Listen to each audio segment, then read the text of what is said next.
estudando o livro de Neemias, estamos no capítulo 1, capítulo 2, capítulo 3, e hoje vamos dar sequência lendo e comentando aqui o capítulo 4.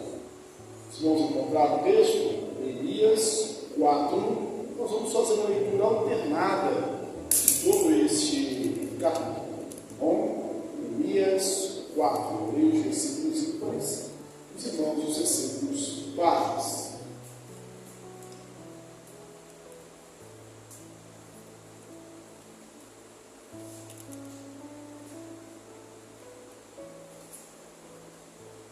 Vamos tomar bem, ler essa palavra de Deus.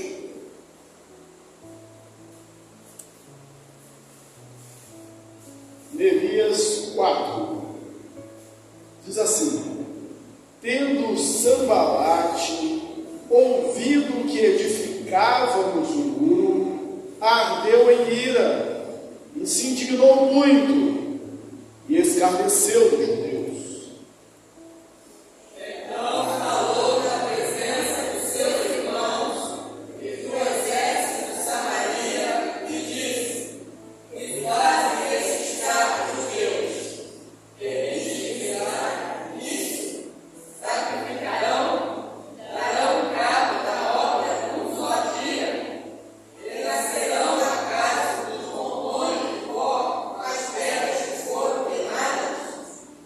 Estava com ele Tobias, o amonita, e disse: ainda que edifiquem, vindo uma raposa, derribará o seu muro de pedra.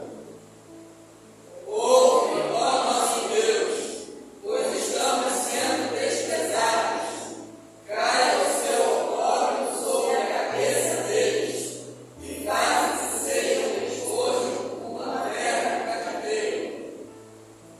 Não lhes encubras a iniquidade, e não se risque de diante de ti o seu pecado, pois te provocaram a ira na presença dos que edificavam. Assim, edificamos o muro, e todo o muro se fechou até a metade da sua altura, porque o povo tinha ânimo para trabalhar. Mas, ouvindo Sanbalate, Tobias, o arábio, os amonitas e os asdoditas, que a reparação dos muros de Jerusalém ia avante, e que já se começavam a fechar-se as brechas, ficaram sobremodo irados. Ajudaram-se todos de comum acordo para virem atacar Jerusalém e suscitar confusão ali. Porém, nós oramos ao nosso Deus, e como proteção, pusemos guarda contra eles, de dia e de noite.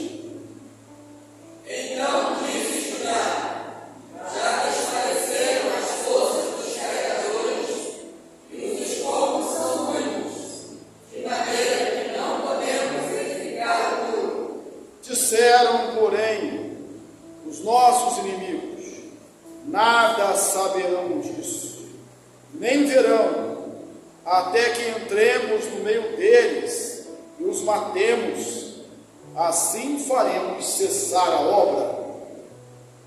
Quando os judeus se habitavam na vizinhança deles, 10 vezes nos disseram: se todos os lugares onde moram subirão contra nós.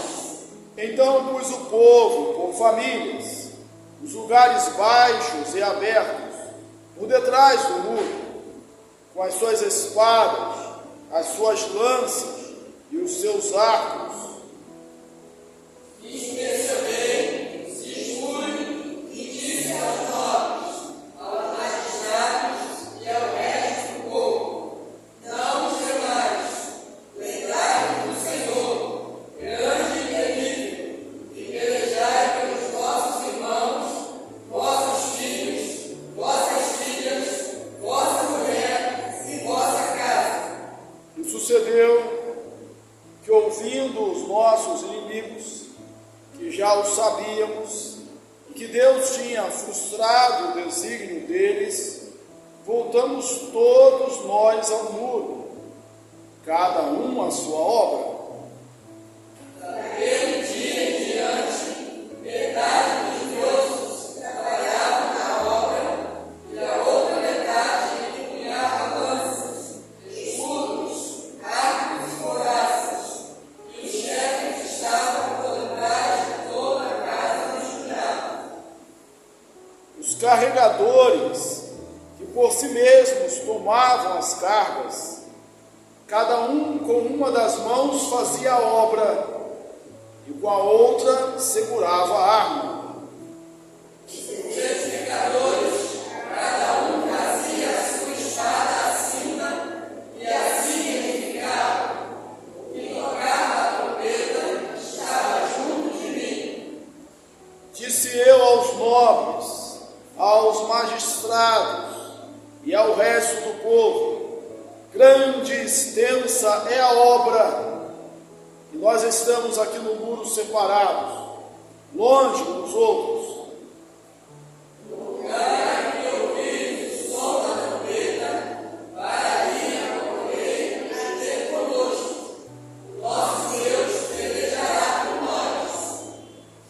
Assim, trabalhamos na obra.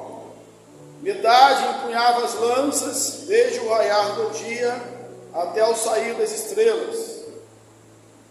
Também nesse mesmo tempo, disse eu ao povo: cada um com seu moço, fiquem em Jerusalém, para que de noite nos sirvam de guarda e de dia trabalhem. Nem eu, nem meus irmãos, nem meus moços, nem os homens da guarda que me seguiam, largávamos as nossas vestes.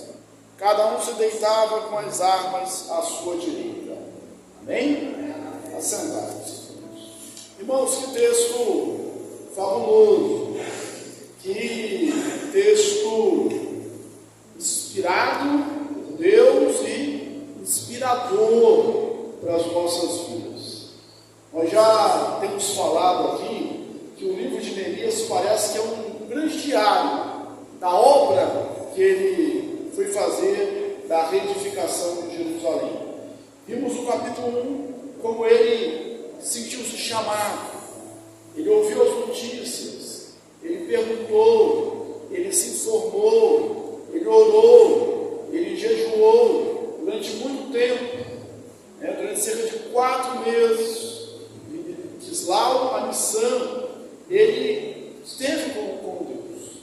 Deus abriu as portas, Deus moveu o coração do rei.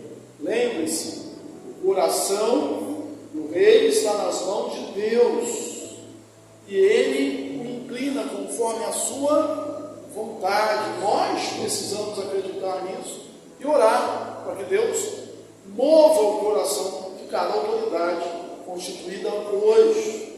Ele não pediu outro para edificar, ele foi edificar, ele se voluntariou. No capítulo 3, nós vimos que ele organizou a construção. Ele dividiu por famílias, por grupos, ele envolveu todos na obra, ele valorizou cada trabalhador. A gente viu aquela expressão: depois desse, depois desse, depois desse. Então, junto a esses, sempre ali havendo uma união entre aqueles que edificavam e o valor do trabalho. Na semana passada, ou retrasada, nós estudamos o capítulo 3, eu ia citar um versículo, destacar um versículo que nós lemos, e esqueci. Existe assim, eu até comentei que esse texto é daqueles que a gente quer pular, porque parece similar às genealogias, são de nomes que a gente não conhece, mas foram pessoas que fizeram a obra. A gente fala assim: poxa, ler esse nome todo aqui me cansa, mas se eu fosse uma dessas pessoas, eu ia gostar muito de ver meu nome lá escrito entre os construtores ou os reconstrutores do muro de Jerusalém. E há um destaque, eu pelo menos menos vi aqui e destaquei o versículo 20. Faltou a oportunidade na semana passada de fazer menção dele. Diz assim: depois dele, reparou com grande ardor Baruque, filho de Zambai, outra porção. O que me chamou a atenção nesse texto? É a única vez em todos esses 32 versículos, sempre falou, depois edificou fulano, edificou Beltrano, uma coisa, edificou com grande ardor, edificou com grande ardor. Esse homem, eu acho que ele vibrava, ele exultava, ele estava de uma maneira diferente para merecer esse destaque aqui.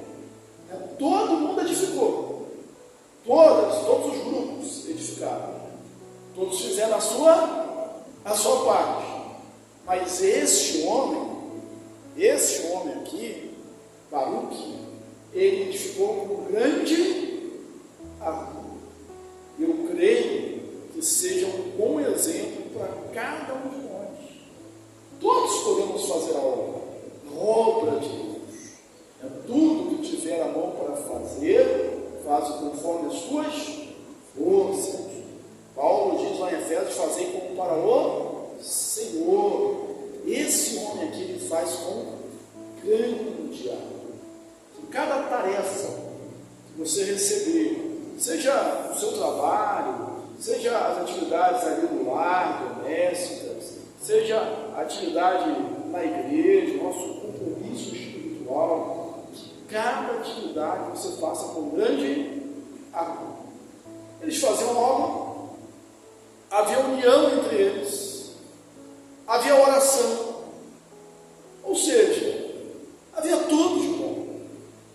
Mas, irmãos, estarmos fazendo a obra de Deus, estarmos obedecendo a Deus, não quer dizer que nós não vamos enfrentar adversidades.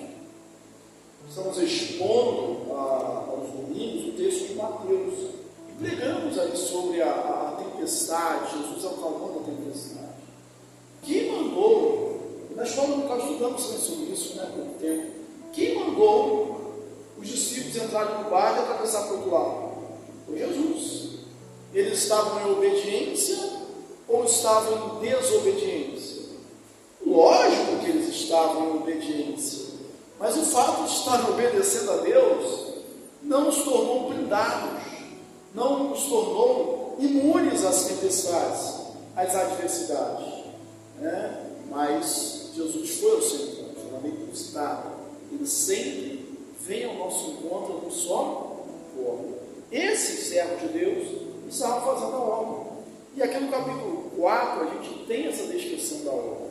Na verdade, lembrando aí daquela história do diário que eu falei, que o texto parece um diário, dos Atos de Neemias, parece ser um resumo daquilo que aconteceu nos 52 dias de edificação do muro.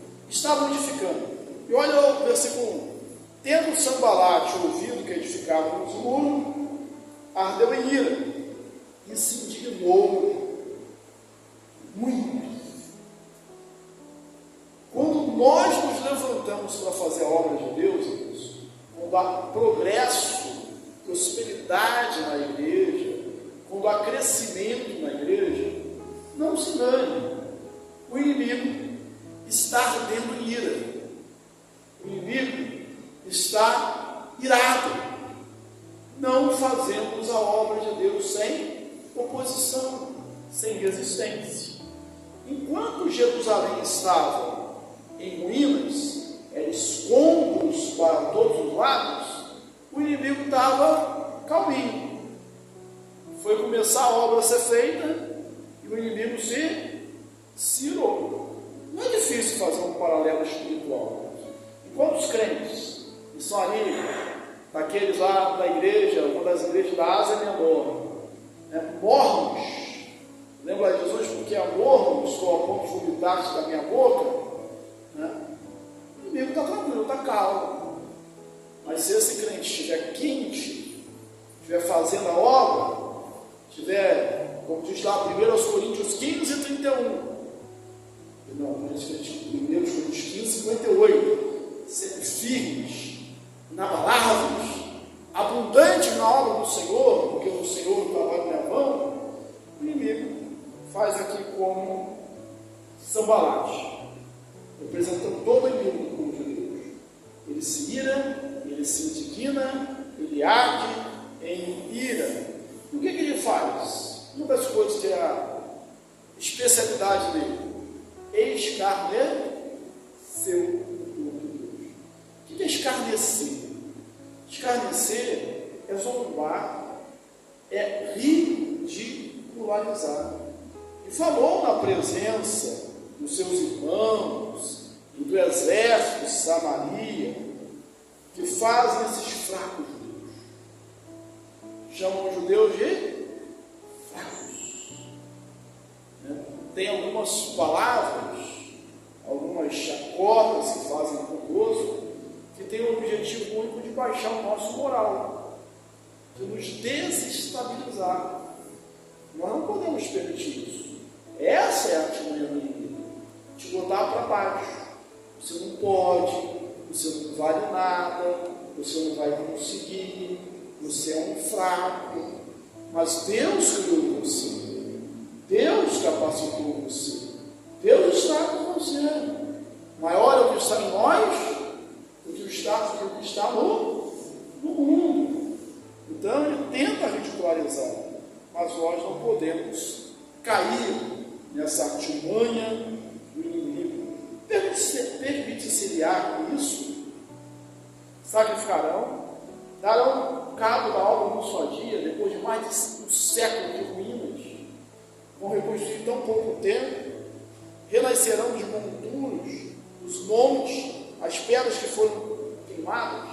Aí Tobias, aparece aí no versículo 13, ele está junto com a Amonita, e ele põe mais lenha na fogueira, ele pisa mais ainda. Ele fala assim: ainda que edifiquem o seu muro, ainda que edifiquem, uma raposa vai derribar o seu muro de pedra. Quer dizer, se Sambalate menosprezou os judeus, o povo de Deus, Tobias despreza a obra que eles estão fazendo. Vai edificar? Edifica, mas sabe o muro de pedra que você está fazendo? Uma raposa vai vir e vai derrubar. Que muro de pedra é esse, Deus? Que uma raposa derruba. Está falando, vocês são fracos e a obra de vocês é fraca. Vocês não valem absolutamente nada. Como? Agora, como Neemias reagiu a isso? Neemias levantou-se e foi lá tirar a satisfação com Sambalate, não foi? Ele levantou-se e foi lá tirar satisfação com Tobias. Ele falou igual algumas irmãzinhas falam aí, irmãozinhos também, né? Eu não tenho sangue de barata não, sou crente, mas não tenho sangue de barata não. Foi isso que ele fez? Não. O inimigo não pode roubar a nossa atenção. Não podemos exaurir as nossas forças com ele. Sabe o que ele fez? O que ele fez lá no capítulo 1, quando ficou triste com a notícia que estava acontecendo com Jerusalém. Ele orou. Ele fez uma oração imprecatória. Uma oração imprecatória é aquela que a gente vê muito nos Salmos, que pede ali justiça contra os inimigos. E o que ele faz? Senhor, olha, vê, os nossos inimigos estão nos humilhando, estão nos escarnecendo, né? E Neemias não para aí. Ele não diz que os inimigos estão só desprezando eles, mas que os inimigos estão desprezando o próprio Deus. Quando se despreza aqueles que edificam, despreza o próprio Deus. Nós estudamos aqui na igreja, nas quartas-feiras também, o livro de Atos dos Apóstolos inteiro. Você sabe o que aconteceu lá no capítulo 9 de Atos. No capítulo 9 de Atos registra a conversão do apóstolo Paulo. Saulo era um perseguidor da igreja. E ele foi com cartas dos principais da sinagoga para Damasco, para prender, trazer maionetários, os cristãos que ali encontrasse. Na estrada, antes de chegar na cidade, o que acontece? Tem uma luz que brilha mais forte do que o sol no dia, ele cai, ele fica cego. E o diálogo que tem ali é: Saulo, Saulo, por que me persegues? Mas Jesus já tinha morrido na cruz do Calvário, Jesus já tinha ressuscitado, Jesus já tinha sido assunto aos céus, tinha ascendido. Então por que Jesus fala: Saulo, Saulo, por que me persegues? Porque quem persegue a igreja persegue Jesus. Não dá para perseguir o corpo, maltratar o corpo, sem maltratar a cabeça do corpo. Quem fala contra a obra de Deus, fala contra o próprio Deus. E aí ele fala só: não lhes perdoes, não risque, não esqueça das suas iniquidades, pois eles provocaram a tua ira na presença daqueles que edificaram. E aí nós chegamos no versículo 6. Não sei quanto a você, mas para mim o versículo 6 é 1, 2, ou quem sabe o versículo, pelo menos quando eu lembro de Neemias, o primeiro versículo que me vem à mente é esse: assim edificamos o muro, e todo o muro se fechou até a metade, porque o povo tinha ânimo para trabalhar. O povo tinha ânimo para trabalhar. Se a resposta à investida do inimigo é a oração, no primeiro ponto, no primeiro passo, o segundo é ânimo para trabalhar. Eu lembro que eu tinha um professor de cursinho, acho que eu já falei isso aqui, está estudando aquela maratona do concurso público, mas estuda o dia inteiro, né? E é cansativo. E ele entrava nas aulas assim: ânimo, ânimo, ânimo, ânimo. Porque você precisa de ânimo. O povo tinha ânimo para trabalhar. Que as afrontas do inimigo, que o ardor da obra, que as dificuldades não tirem o nosso ânimo. Sejamos sempre animados no Senhor, alegres no Senhor. Triste é que ouvimos com muita frequência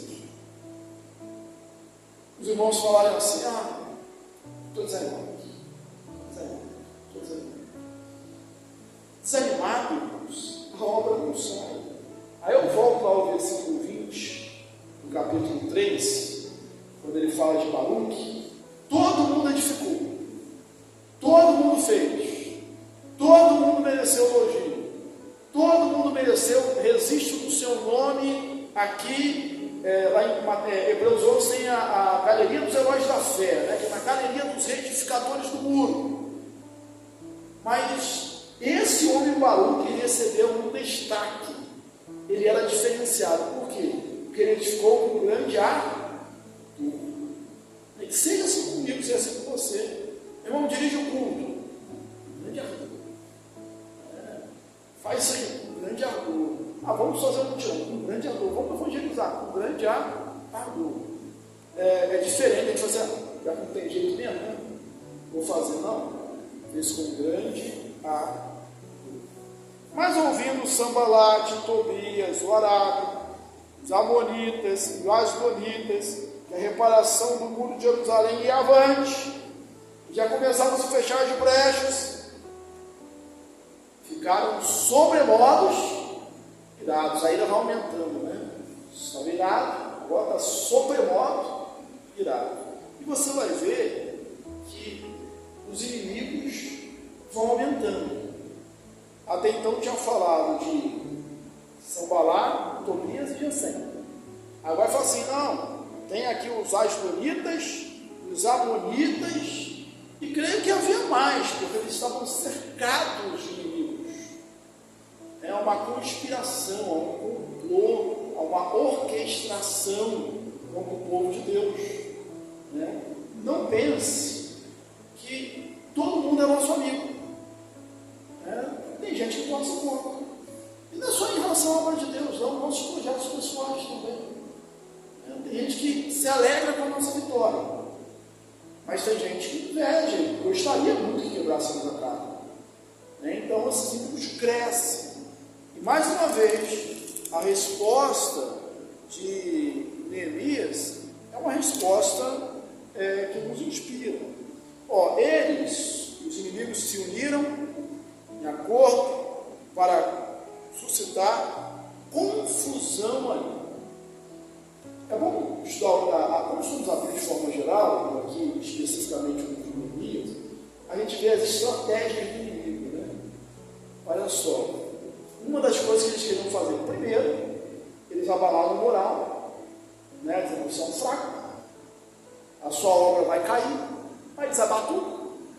Né? Tem coisas que mesmo se sendo um aviso carinhoso, às vezes nos dá mexe um pouquinho com a gente. Né? Mexe um pouquinho com a gente. Você está construindo uma obra, fazendo uma obra na sua casa. Né? Aí está lá, você se dedicou, fez, se empenhou, aí vem com o vizinho, né? Alguém fala assim, poxa, eu acho que esse negócio está certo, está torto, esse telhado vai cair, assim. Mesmo que seja com boa intenção, né? Aquilo ali te machuca, né? Então, primeiro eles disseram, vocês são fracos, a obra de vocês, a sua obra é fraca. E agora, que a gente vai fazer o quê? Suscitar grande confusão. Irmãos, a confusão é tão prejudicial como a violência do inimigo. Quando a gente está confundido, está desnorteado, a gente é um alvo fácil. A gente se fere uns aos outros. A gente vai continuar lendo aqui, vamos ver um conceito que eu acho muito importante, pertinente e atualíssimo. É que os grandes problemas, os maiores problemas que nós enfrentamos, não são os problemas de fora. Os problemas de fora existem, mas são os problemas internos. Né? Quanto tempo a gente gasta resolvendo um problema aí interno? E eu tenho certeza que não é só a gente, outras igrejas passam por isso. E eu tenho certeza que não é só a igreja, famílias passam por isso, empresas passam por isso, instituições públicas passam por isso. Né? Você tem ali aqueles conflitos internos que às vezes se estressam mais do que o trabalho em si. E aqui o inimigo, ele sabe disso. O que ele faz? A gente vai lá e vai causar uma grande confusão. E como ele causa isso? Uma das formas dele causar isso é espalhando boatos. Trazendo boatos. Construir um boato, ou a fofoca, né, o disse-me-disse, é uma grande fonte de confusão e de desestabilização. Aqui, um pouco mais à frente no texto, onde vai eu estou adiantando, aqueles judeus que moravam do lado de fora da cidade, quando vinham para a obra, traziam um recado, traziam a mensagem aos inimigos: vamos atacar. Estão se conspirando contra nós. Olha, vamos levantar de todos os lugares. Estou dizendo que a gente não deve revisar o perigo, não. Só que a forma deles trazerem essa notícia, eles eram, na verdade, mensageiros do inimigo. Né? E causava grande confusão, grande desestímulo, né? Muito desânimo. Mas, qual é a resposta de Neemias, mais uma vez? Levantou, foi lá: para de fazer confusão aqui no meio do meu acampamento, aqui do meu trabalho aqui. Foi isso? Não, é o versículo 9 aí. Porém, nós oramos ao nosso Deus. Oração. O livro de Neemias é um livro ligado a orar. Oração. Né? Paulo, lá em 1 Tessalonicenses 5,17, ele diz: orai sem cessar. só oração, é oração e ação, oração e prudência. Olha o que ele diz: nós oramos e, como proteção, pusemos guarda contra ele dia e noite. Dia e noite. Aí nós podemos responder a alguns que contestam a nossa fé da seguinte forma: você confia em Deus? Se você confia em Deus, o que você faz seguro no carro? Você não confia em Deus? A gente ora com proteção. Por que você tranca a casa? Por que você faz muro alto? Por que você põe câmera de segurança? Você não confia em Deus, não? Confia em Deus e põe proteção. Por que você confia em Deus e fala que você não vai em tal lugar, tal hora da noite? Ora e põe proteção. Não é porque você confia em Deus e não deixa seu filho, sua filha sozinha para a escola. Te ora e põe proteção. Ora com proteção. Jesus falou isso de uma maneira diferente no Novo Testamento. Ele diz: orai e vigiai. Tem que ter oração e tem que ter vigilância. E quando que é isso? Normalmente, as coisas acontecem no nosso piscar de olhos, né? Quem tem filho pequeno, quem teve filho pequeno, sabe disso, né? Está tomando conta, é zeloso, mas na hora que está no bobeiro é a hora que a criança conta, né? Então, como você tem que orar e vigiar? Incessantemente, dia e noite. Eu gosto dessa perseverança que Neemias. Mais à frente tem um versículo que diz assim, que eles seguravam as armas, né, do raiar do sol até o sair das estrelas. O raiar do sol, o sair das estrelas. Não é o chegar das estrelas, não. É o sair. Então é o tempo todo, né? É o tempo todo. Mas no finalzinho vai dizer assim: não é só o povo, não. Meus moços, o povo, nós dormíamos com a nossa roupa, nós não tirávamos a nossa roupa. Lembra até lá de Êxodo, quando Deus ordenou a saída do povo do cativeiro egípcio. Como que eles comeriam a Páscoa? Cajado na mão e sandálias nos pés. Qual a mensagem que isso transmite? Pronto para caminhar, pronto para sair. Às vezes no quartel você faz, está de serviço, vai te dar cochilada, mas pronto ali, na hora que chamar você vai e levanta. Eles dormiam assim, né, com a roupa, não tirava o tempo todo. Mas apesar disso, às vezes o desânimo vai minando. Quem é que pode dizer que nunca, de vez em quando, fica um pouco cansado, desanimado? Não faz. Versículo 10 fala isso. Então de se ajudar, quer dizer, o povo está trabalhando ali. Já desfaleceram as forças dos carregadores, e os escombros são muitos, de maneira que não podemos edificar os muros. É gente que está trabalhando, a gente está com a mão na obra, botando a mão na massa. Nós estamos dizendo só, a força dos carregadores estão carregando pedra que nós somos. Acabou. Não dá mais não. Os escombros são muito. Já olhou assim para uma obra que você tem que fazer, uma coisa assim, meu Deus do céu, como que eu tirar isso tudo aqui? Então, aquele dia que a casa está muito desorganizada, como que eu vou arrumar esse negócio? Quando chega uma pilha de documentos para você organizar, para fazer, confeccionar, para assim, o que eu faço primeiro? Por onde eu começo? Desânimo tomou conta. Então, assim, os escombros estão por toda parte. Eu olho por toda parte, só tem escombro. Não dá mais. E os inimigos aproveitam do sucesso dos inimigos. Nada saberão, vão pegar de surpresa. Até que entremos no meio deles e os matemos, e assim faremos cessar a obra. Quero chamar a sua atenção aqui para esse versículo. Qual o objetivo último do inimigo?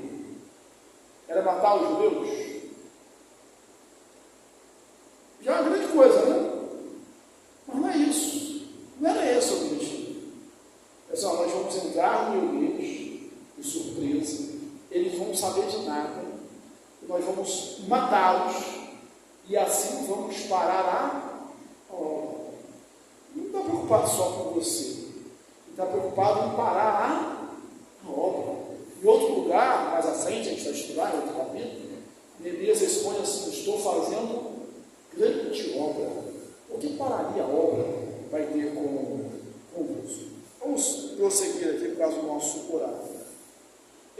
Quando os judeus que habitavam as vizinhanças deles 10 vezes o disseram: de todos os lugares onde moram subirão contra nós, então pus o povo por famílias nos lugares baixos e abertos por detrás do muro, com as suas espadas, com as suas lanças, com os seus arcos, os pensionei, expus de seus nobres aos magistrados e ao resto do povo. Vamos fazer o que ele disse aqui. Irmãos, às vezes nós somos rápidos demais em ouvirmos algumas coisas, e outras vezes nós somos tardios demais. Penso eu que as duas posturas não são ideais. Tem crente, gente de forma geral, que é a primeira vez que ouve uma notícia já se desespera. Já acabou com o que estragou tudo. Né? E tem gente que você avisa e nunca toma ali uma postura. Né? Aqui, nesse texto aqui, por exemplo, assim, depois que eles falaram 10 vezes que os inimigos vinham, estavam armando ali contra a gente para pegar de surpresa, aí eu falei isso. Neemias não era aquele líder que qualquer coisa, peraí pessoal, vamos reunir aqui, vamos resolver, está vindo aí uma tempestade, está vindo aí um exército contra nós. Ele não desesperava o povo. Ele não desesperava o povo. Eu vou aproveitar e fazer um gancho. Mais à frente ele vai dizer que o muro é extenso, né? Eles são separados do muro. Então ele falou que onde tocasse a trombeta,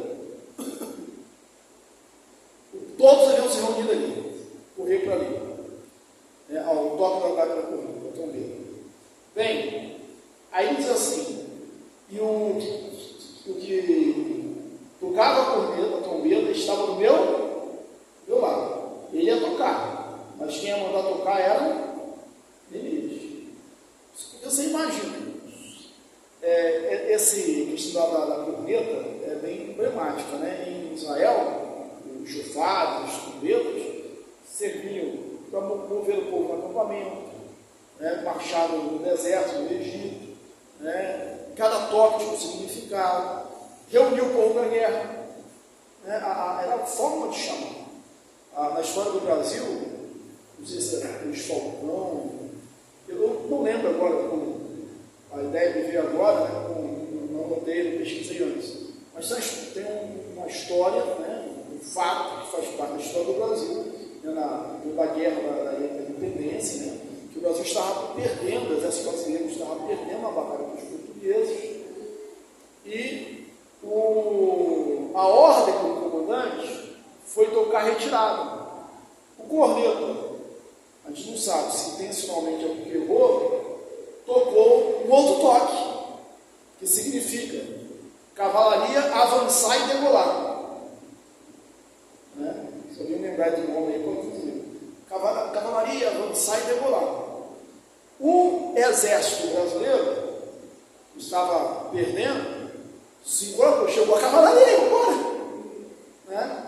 E o exército inimigo ouviu um toque dele, eu falei, caramba, estão perdidos, recuaram, né? Tudo por causa de um toque de trombeta, né? A forma como foi tocada.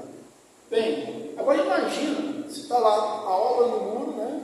Aí tem um corneta e um líder desesperado perto dele, né? Ouviu-se um barulho forte, um ruído, uma sombra no meio da noite. Epa, toque isso aí! Guardando. Toque isso aí! Ou então o contrário. Na hora que vem, o cara vai e paralisa. Não toca. E aí o povo pega de surpresa. Não. tem que ser perto de um líder, que seja um líder equilibrado. E a trombeta só toca com a ordem dele. E Neemias fez isso muito bem. O que ele fez? Orai e vigiai, pôs um grupo de famílias. Primeiro ele disse assim, irmãos, cada um proteja a sua família. Lembra que quando ele botou a distribuição lá no capítulo 3, ele deu preferência a colocar as pessoas edificando em frente à sua casa? É como se fosse hoje trabalhar home office, né? Ou como trabalhar perto de casa, né?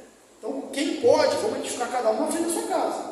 Por quê? Você vai ter mais qualidade de vida, vai estar perto da sua família, e você vai fazer bem feito, né? Porque você não quer que quando o inimigo vem, o ponto mais fraco para ele derrubar o muro seja na frente da sua casa, né? Então, uma estratégia fantástica. E quando ele vê o perigo, ele fala assim, ó, não, cada um protege primeiro a sua família.